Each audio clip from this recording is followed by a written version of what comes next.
Hello everyone! Today we have two reviews in one. We'll be taking a look at the Direwolf 3 and the Dunefox. These two are cost-benefit controllers from Flydigi, and yes, they decided to release another cost-benefit model, and we'll be comparing the differences between the two.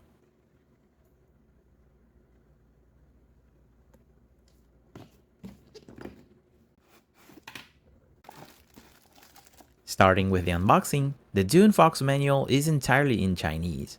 It won't be very useful.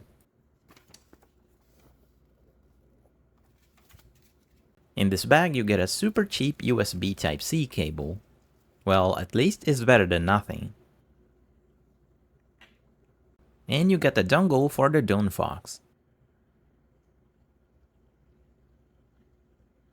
Here's a look at the controller.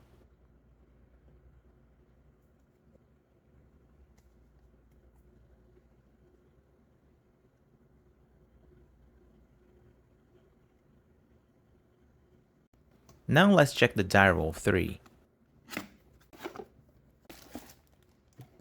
This one has an English manual.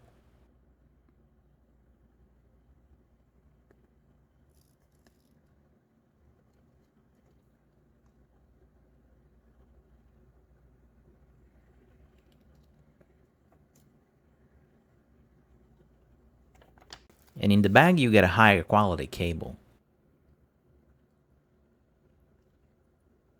You also get a dongle. And here's a look at the controller.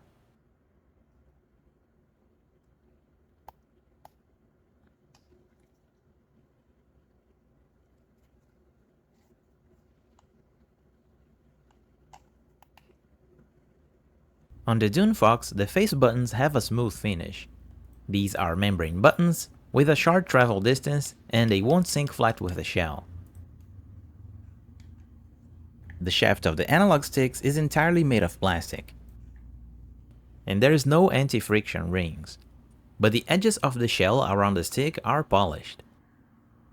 And this time we have a cross Dpad with rubber membranes.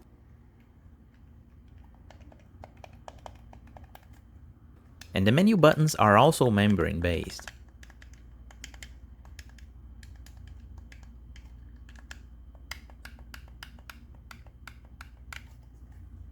The shutter buttons are clicky and responsive.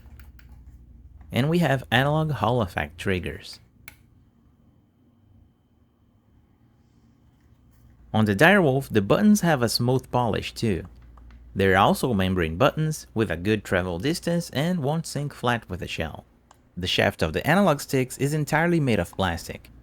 And the stick mechanism feels different from the Dunefox. It's more similar to what we have on the Vader 4 Pro and the Apex 4. You can even hear the difference in the sound.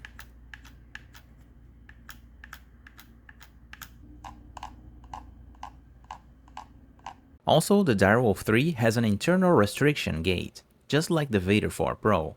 Thanks to that, the stick will never touch the edges of the shell, and it feels much more smooth.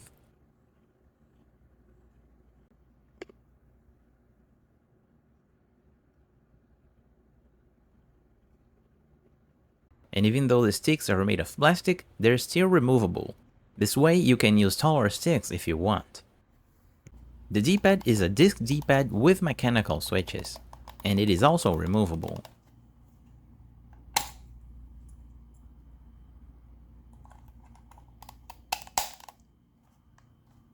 The menu buttons have clicky mechanical switches.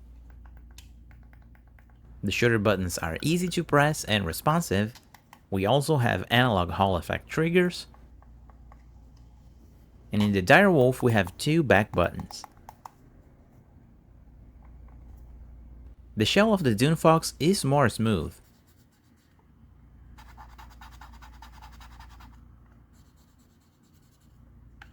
The entire controller has a smooth finish.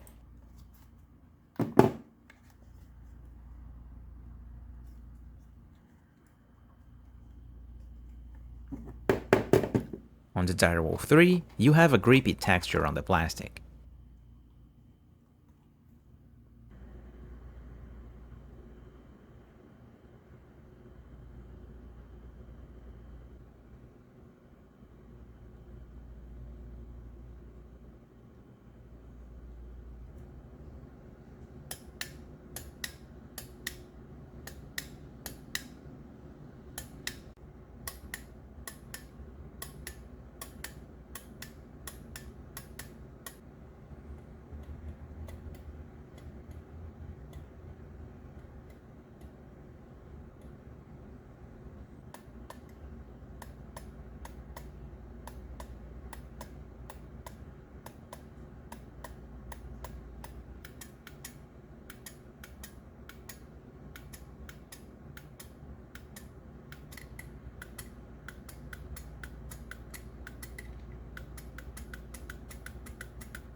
The Dunefox can wake up the Nintendo Switch, but it does not have motion controls.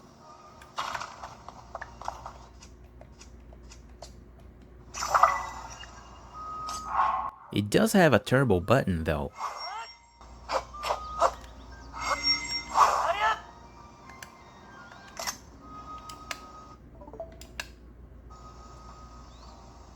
The Direwolf 3 can also wake up the console.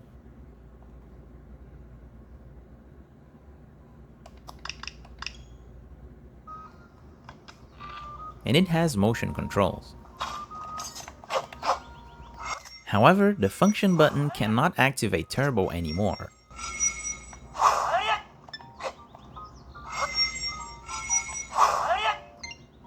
And you cannot use it to map the back buttons.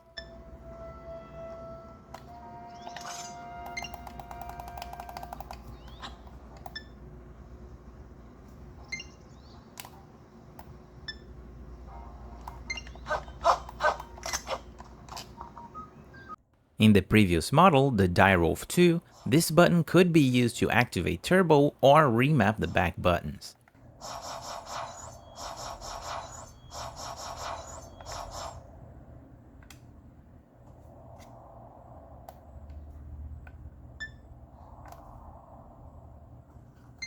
This made the controller much easier to use on the go, and having this feature removed is a straight downgrade.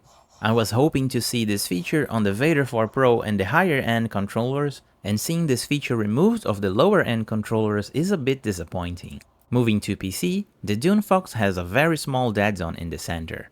It has no cardinal snapping, and the circularity is not perfect.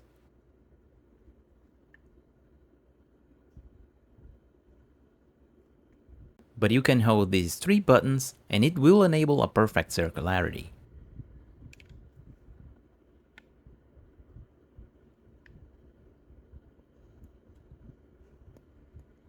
The stick resolution has around 200 steps.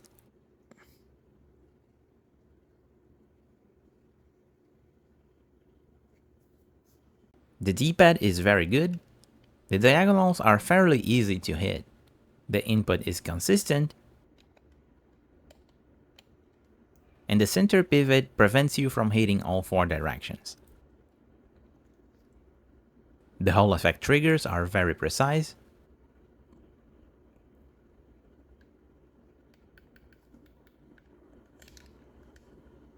and you can adjust the turbo speed.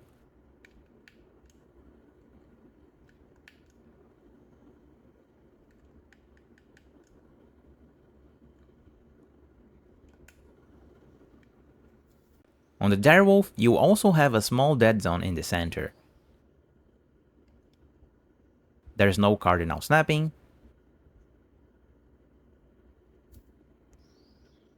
and the circularity also is not perfect, but you can enable a perfect circularity through the app. The D-pad quality is great, the same as the Apex 4 and the Vader 4 Pro.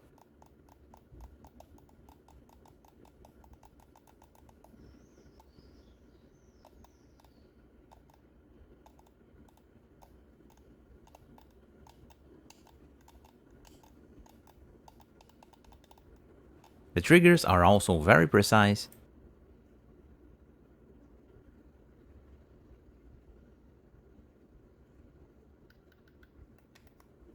and on PC mode you also cannot use the function button to remap the back buttons, and you have a useless function button.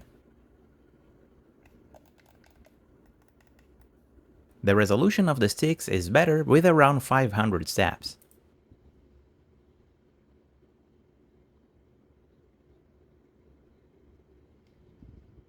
For the Dunefox on the PC app, you can enable the quick switch configuration. It makes it a little bit more flexible with the button mappings. On the buttons tab, you can remap any button you want, and you can use keyboard keys. But it is a bit useless because you don't have any extra buttons. In the end, you will have to sacrifice one of your buttons to have an extra input. On the joystick tab, you can edit the dead zone and the curves of the sticks. You can also configure the range of the triggers and the controller vibration. Now on the Direwolf 3, you have some extra settings for the sticks. These settings are covered in detail on the Vader 4 Pro review. You also have the quick switch configuration too. And here the button configurations is much more useful, because you have those extra buttons. You can also set turbo, macro, or mouse functions.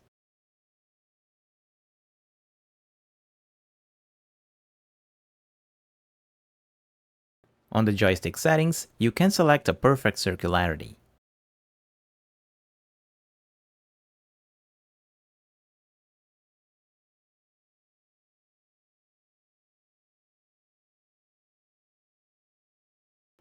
You can also use the gyro to simulate mouse movements,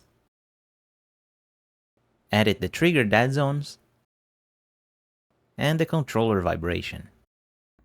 The Dunefox shows up in the Flydigi app, but you can only use it to make firmware updates. But with the Direwolf 3, you can use it to play Android games.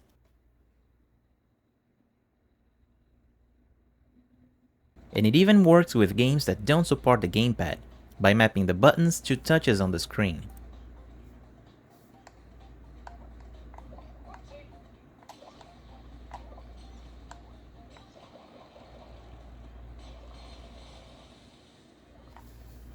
Disassembling the Dunefox only requires removing 4 screws on the back. There's nothing special on the back shell, and on the main motherboard we have a 600 mAh battery. The construction of the board is pretty good, and the triggers have metal pivots, and they're well lubed too.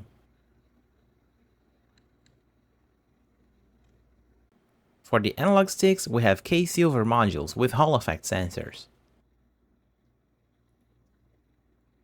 And here's the rubber membranes for the buttons.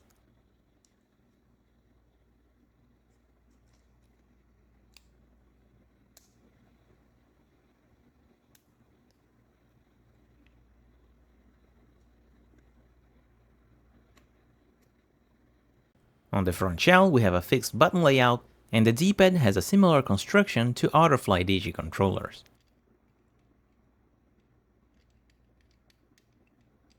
On the Direwolf 3, we also have 4 screws on the back.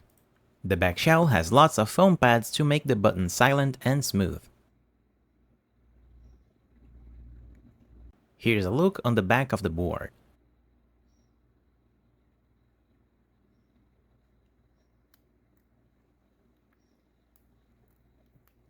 On the Direwolf 3, the battery has 800 mAh.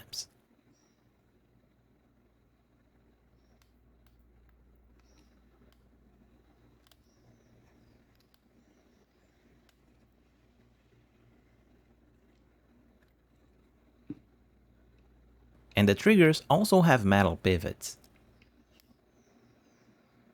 Here's a closer look at the mechanism. The face buttons have golden contact pads. The modules of the analog sticks are similar to the ones on the Vader 4 Pro. The main difference is that here you cannot adjust the tension.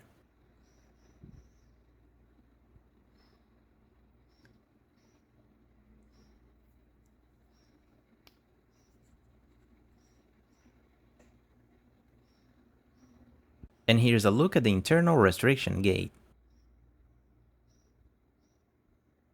It also has a fixed button layout and a similar D-pad to the other controllers. On the latency tests, the Direwolf 3 has an advantage over the Dunefox, being faster in the wired and dongle connections. On my final thoughts, the Dunefox is not bad, but it's a bare bones controller. You have just the main buttons and that's it. The lack of gyro sensors is a big downside. On the other hand, the Direwolf 3 is much more complete, and it uses the stick modules developed by Flydigi themselves. These modules feels very close to the ones used on Vader 4 Pro, with the only difference being that you cannot adjust the tension. The D-pad also uses mechanical switches, which are much better. The only con of the Direwolf 3 is that the button combination to remap the back buttons on the go, a feature that was present in the Direwolf 2, is now removed. If I had to pick one controller, I'd still pick the Direwolf 3. And that's it for today's review. As always, thank you for watching, and I'll see you next time.